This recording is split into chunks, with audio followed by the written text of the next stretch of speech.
The legacy of the Auburn, Cord, and Duesenberg automobiles. For a small company that over the course of its history, from beginning to the end, didn't even produce, all told, 200,000 cars, has had a tremendous impact on the field of automobile engineering and design.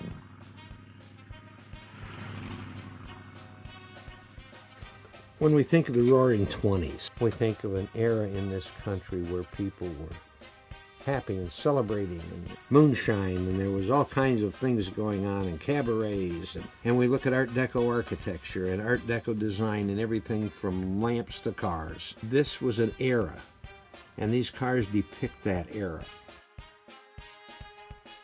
These ACD cars make a statement, and the statement is, hey, we're not a common thing. We're really special. And I think they were really special back in the 30s when they were made. And they continue to be special for me.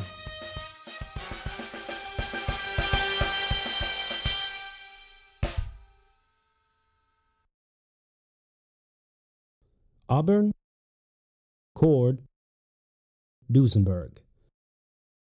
Three of the most innovative and striking automobile marques ever made in America. In the first 4 decades of the 20th century, these cars emerged not out of the mass factories of Detroit and Ohio, but a rural town in northeast Indiana. These days, it's a small town. Most of the year a sleepy town, but each Labor Day weekend, thousands of enthusiasts return there to celebrate, recall, and preserve its story. Welcome to Auburn, home of the classics. In the years since production ceased, 3 major organizations have arisen to maintain the legacy of these beautiful machines: the Auburn Cord Duesenberg Club, the ACD Festival, and the Auburn Cord Duesenberg Museum. The club is just a group of people got together originally in 1952 for the preservation and restoration of the Auburn's, Cords, and Duesenbergs. The museum is basically the same thing for the preservation of the Auburn's, Cords, and Duesenbergs. And the festival, that was originally started to really raise money for the museum.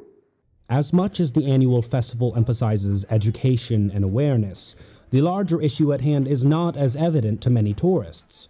Physical preservation is often the major concern among ACD owners. A lot of these cars are going out of the hands of the little enthusiast, the individual who loved and cherished this car and maybe even restored it himself.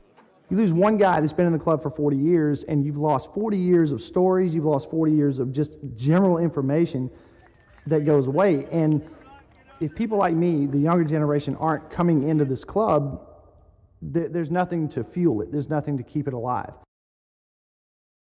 Before the first car rolled off the assembly line, before motors roared with carefree power, before dignitaries, royalty, and movie stars brought prestige with their association, the American desire to travel has been central to the essence of Auburn.